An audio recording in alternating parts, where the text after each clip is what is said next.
Boa tarde a todos do canal, sejam todos bem-vindos. Quem não se inscreveu, se inscreva no canal, curte, compartilhe o vídeo. Mais uma tarde da bênção, domingo, né? Abençoado, um dia que nós adorarmos ao Senhor, todo dia a dia dele. Mas hoje é uma meditação, uma reflexão para a gente refletir e meditar um pouco em cada palavra de Deus que Ele nos traz pra gente, né? Hoje o tema vai ser força para vencer os gigantes. E a pergunta que eu tenho é: quais são os gigantes que você está enfrentando na vida hoje? Que você está enfrentando hoje? São muitos, né? São muitos gigantes que nós estamos enfrentando.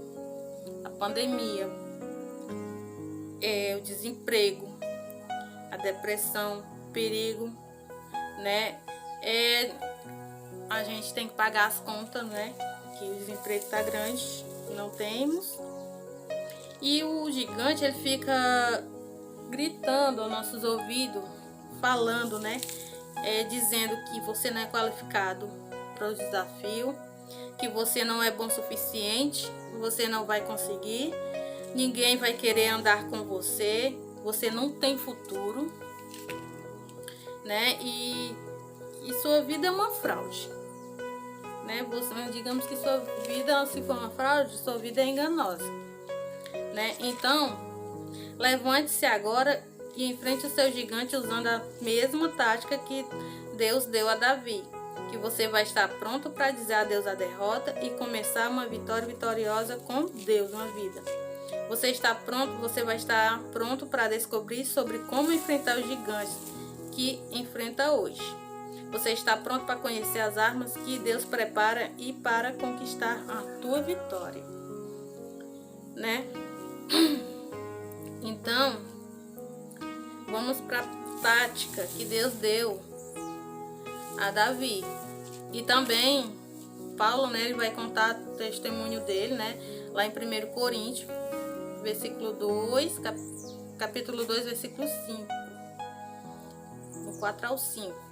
Ele vai dizer: a minha palavra e a minha pregação não consistiram em linguagem persuasiva, de sabedoria, mas em demonstração do Espírito e de poder, para que a vossa fé não se apoiasse em sabedoria humana, e sim no poder de Deus, né? Que nós devemos buscar sabedoria não humana, né? Mas sim no poder de Deus. Deus deu o poder a ele da sabedoria, né? Lá o Paulo vai contar o testemunho dele lá em Coríntios, 1 Coríntios, capítulo 2, versículo 4 ao 5. Você tem que escolher as armas certas, né? Que Davi, ele não usou a armadura de Saul, mas em vez disso, usou uma arma que o Senhor lhe havia dado. A armadura não terá o seu lugar a seu tempo, mas agora é a hora de usar as pedras, né? A primeira pedra do passado. Disse mais a Davi: o Senhor me livrou das garras do leão e do urso, e ele me livrará das mãos destes filisteus. 1 Samuel, capítulo 17, versículo 37.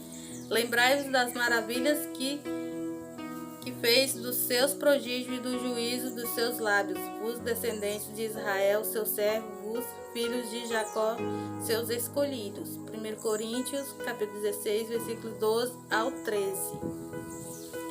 Davi disse que o Senhor livrou os seus rebanhos do leão e do urso, mas ele disse: o Senhor que me livrou, o Senhor é a fonte do poder de Davi. Todos os nossos aparelhos eletrônicos, né, tá dizendo que serão inúteis se não estiverem conectados à fonte de energia. Nós também não teremos vitória se nós não tivermos conectado a Deus, né? Nós não tivermos servindo ao nosso Deus para nossas batalhas, nossos dia a dia, né? Para Ele pelejar sempre nas nossas vidas. Se nós não tivermos fé em Deus, nós não conseguiremos a batalha, né? Não conseguiremos vencer, não teremos vitórias. Aí o povo de Deus, na Bíblia, recebeu força através do derramamento e do poder de Deus. A Bíblia conta que cada pessoa que venceu a batalha e teve a vitória, Deus derramou poder sobre eles. A Bíblia vai contar. Primeiro Samuel foi ungido, pelo profeta Samuel, que ele ungiu Samuel no meio dos irmãos dele. E daquele dia em diante, o Espírito do Senhor se apossou de Davi. 1 Samuel, capítulo 16, versículo 13, 18, capítulo 18 e o 14 também. Aí está lá falando. Como Davi, nós também recebemos poder e a unção, mas recebereis poder ao descer sobre vós o Espírito Santo, e sereis minhas testemunhas, tanto em Jerusalém como em toda a Judéia e Samaria, e até aos confins da terra. Atos capítulo 1, versículo 8. Que nós devemos dar o nosso testemunho em todo o canto, E primeiro,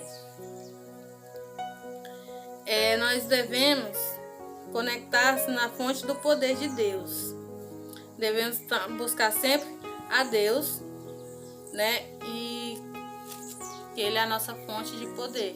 Se nós não buscarmos, nós não teremos poder para vencer as lutas do dia a dia. A segunda pedra da oração. Davi se angustiou, pois o povo falava de apedrejá-lo, porque todos estavam em amargura, cada um por causa de seus filhos e suas filhas. Porém, Davi se reanimou no Senhor, seu Deus. Todo aquele povo, ele estava amargurados, por causa dos filhos, suas filhas. Mas Davi clamou a Deus, Tem misericórdia de mim, ó Deus. Tem misericórdia, pois em ti a minha alma se refugia. À sombra das tuas asas me abrigo, até que passe as calamidades. Vai estar em Salmos 57, versículo 1. A terceira pedra dá prioridade a honrar a Deus. Hoje mesmo o Senhor te entregará na minha mão. Ferir-te-ei e tirar-te-ei a cabeça os cadáveres do arraial dos filisteus. Darei hoje mesmo as aves do céu e as feras da terra, para que toda a terra saiba que há Deus em Israel. E para que toda esta assembleia saiba que o Senhor salva, não com espada, nem com lança, pois do Senhor é a batalha, e Ele vos entregará em nossas mãos. 1 Samuel, capítulo 17, versículo 46 a 47. Lembre-se que sua mais alta prioridade é honrar o nome de Deus. Davi viu Golias como uma chance para Deus se revelar a Davi. Sabia que ele sairia vivo dali, da batalha. Davi, ele não sabia, que ele ia sair vivo daquela batalha contra o gigante Golias. Mas ele também, por Deus ter salvado ele, livrado ele do urso, do leão, ele também iria dar a vida, para Deus, Mas ele estava disposto a dar a vida para honrar a Deus. Então ele não estava ligando se ele ia sair vivo, se ele ia morrer ali, porque ele era um menino. Mas Deus deu poder a ele de enfrentar o gigante Golias. Hoje muita gente também está passando por essa dificuldade, Assim, seu câncer é a chance. Deus está mostrando a você, pode ser no meio da doença, porque é a chance de Deus mostrar seu poder de cura. Se você crê em Deus, Deus vai te curar de câncer, Deus vai te livrar. Se você peca, o seu pecado é a oportunidade de Deus mostrar a sua graça, você se arrepender do seu pecado. Se seu casamento em crise, se está em crise, pode obter o poder de Deus. Veja sua luta como a tela de Deus. Nela, Ele pintará a sua supremacia multicolorida. Então Deus vai salvar, vai te tirar você do pecado, vai salvar seu casamento e você, né, vai permanecer firme em Deus. A quarta pedra da paixão, né? 4, a pedra da paixão. Davi disse a Saul: não desfaleça o seu coração de ninguém por causa dele. Teu servo irá e pelejará contra o filisteu. 1 Samuel capítulo 17 ao 32. Então vai estar falando que Davi está falando para Saul para não desfalecer o coração dele, não endurecer de ódio, né? E não desistir. Sucedeu que, dispondo-se o filisteu a encontrar-se com Davi, este se apressou e, deixando as suas fileiras, correu ao encontro ao filisteu. Quem aposta em Davi? Todos perguntam. Quem colocou dinheiro num garoto de Belém? Não os filisteus, não os hebreus, não os irmãos de Davi, nem o rei Saul, mas Deus fez. Davi correu em direção ao seu gigante. Faça o mesmo. Paulo diz para fugirmos do pecado e da carne, mas devemos encarar o diabo e resisti-lo no nome de Jesus. Devemos resisti-los ao diabo, né? E as coisas que o diabo tenta no pecado, tenta no tirar do foco de Deus, né? De Jesus, né? A quinta vai ser a pedra da persistência. Devemos ser persistentes, não devemos desistir. Porque Davi pegou 5 pedras. Por que Davi pegou 5 pedras? Será porque Golias talvez tivesse 4 parentes do tamanho de um King Kong? Né? É uma pergunta. Creio que ele usaria as pedras se errasse na primeira tentativa. As 5 pedras seria, se ele errasse, ele usar de novo até acertar. Nunca desista. Uma oração apenas pode não ser suficiente. Uma pregação somente pode não derrubar as resistências. Continue a tirar as pedras que o Senhor lhe deu. A vitória é inevitável. Disse este: deixa-me ir, pois já rompeu o dia. Respondeu Jacó: não te deixarei ir, se não me abençoares. Jacó estava pedindo a bênção para o anjo, porque o anjo disse: deixe-me ir, né? Porque já rompeu o dia. Aí Jacó pediu: não te deixarei ir se não me abençoares. Vai estar lá em Gênesis capítulo 32, versículo 26. Segundo, mantenha seus olhos no Senhor. Saberá que toda esta multidão que o Senhor salva, não com espada nem com lança, porque do Senhor é a guerra, e Ele vos entregará nas nossas mãos. Não permita ser perturbado pelos gigantes, não importa o tamanho dos obstáculos ou dos problemas. O nosso Deus é maior que eles. Não coloque nos olhos no problema, mas coloque os olhos no Senhor. Nossos problemas, a gente pode estar reclamando de tudo, por falta disso, por aquilo, né? Mas não devemos perder o foco, não devemos sair da presença de Deus.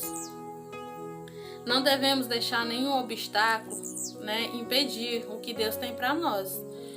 Deus tem propósito para cada um de nós. Então, se nós sairmos do foco de Jesus, nós estaremos no abismo, nós estaremos nas trevas. O diabo vai estar sempre a favor, né? Assim, dizendo que ali é o melhor. Mas não, o melhor vem de Deus. Deus sempre estará conosco, pelejando, né? Lutando com a gente. E nós venceremos sempre a batalha. Porque outra coisa também, gente, no desânimo. Muitas vezes a gente está desanimado, sem poder, mas estamos com aquela vontade tão grande, desanimado. Eu não tô sem força de fazer isso, tô com desânimo grande, não tô muito afim de fazer aquilo.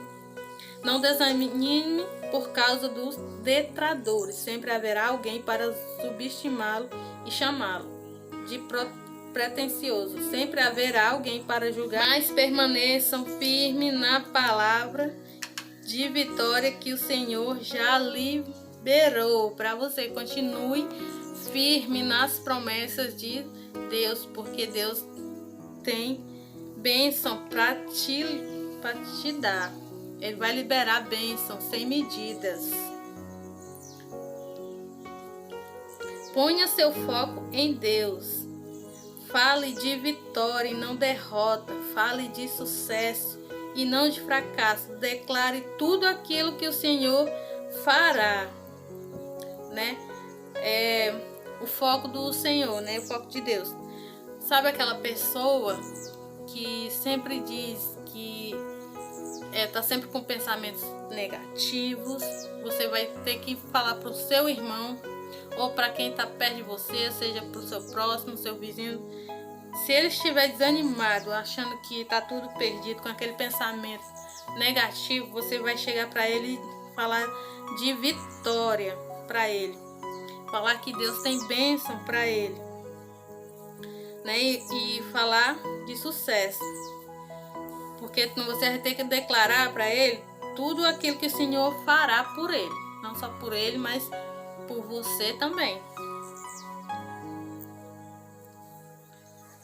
Quando os gigantes, uma mensagem muito interessante para nós refletirmos, que quando os gigantes enviarem uma mensagem para você, você já vai saber o que fazer. Você vai conectar com o quê? Com a fonte do poder. Você vai se conectar com a fonte do poder de Deus. Você vai escolher as armas certas. Você vai manter seus olhos no Senhor. E você vai aproveitar o momento de Deus. E assim você vai cortar a cabeça do inimigo. E vai ver que ele vai perder. Amém? E os fundamentos. A fé, a nossa fé, né? Tem muita gente que diz, mas você crê em tudo, você tem fé em tudo, mas você não vê. A nossa fé e nossa crença, eu creio que Deus existe. Eu não posso ver Deus, né? Assim, mas a fé é a crença que eu creio. Ora, a fé é um firme fundamento das coisas que se esperam e a prova das coisas que não se veem. Porque por elas os artigos alcançaram testemunhos. Os antigos, né? Os antigos, na Bíblia está falando que cada um, eles venceram e contaram seus testemunhos através da fé. E pela fé entendemos que o mundo, pela palavra de Deus, foram criadas de maneira que aquilo que se vê não foi feito do que é aparente. Pela fé, Abel ofereceu a Deus maior sacrifício do que Caim, pelo qual alcançou testemunho de que era justo, dando Deus testemunho dos seus dons, e por ela, depois de morto, ainda fará. Que pela fé Enoque foi translado para não ver a morte, e não foi achado, porque Deus o transladará. Visto como antes da sua transladação alcançou testemunho de que agradará a Deus. Ora, sem fé é impossível agradar-lhe, porque é necessário que aquele que se aproxima de Deus creia que ele existe e que é o galardador dos que buscam. Galardoador dos que buscam. Então, se nós cremos que Deus existe, nós temos fé. Pela fé, Noé, divinamente avisado das coisas que ainda não se via, temeu e, para a salvação da sua família, preparou a arca, pela qual condenou o mundo e foi feito herdeiro da justiça, que é segundo a fé, né? Que pela fé Noé ele creu naquilo que Deus estava falando para ele, fazer a arca, construir a arca que Deus salvaria a sua família. Pela fé Abraão foi chamado e obedeceu, indo para um lugar que Deus havia de receber por herança, e saiu sem saber para onde ele ia. Então Abraão também, ele teve fé. Ele seguiu o chamado de Deus, ele obedeceu a Deus. E ele nem perguntou: para onde, Senhor, eu irei? Que pela fé habitou na terra da promessa, como em terra alheia, morando em cabanas com Isaque e Jacó, herdeiros com ele da mesma promessa, porque esperava uma cidade que tem fundamentos, da qual o artifício e construtor é Deus. Então, pela fé, Deus, ele tem um chamado conosco. Se você crê em Deus, você vai fazer o que Deus lhe ordenar.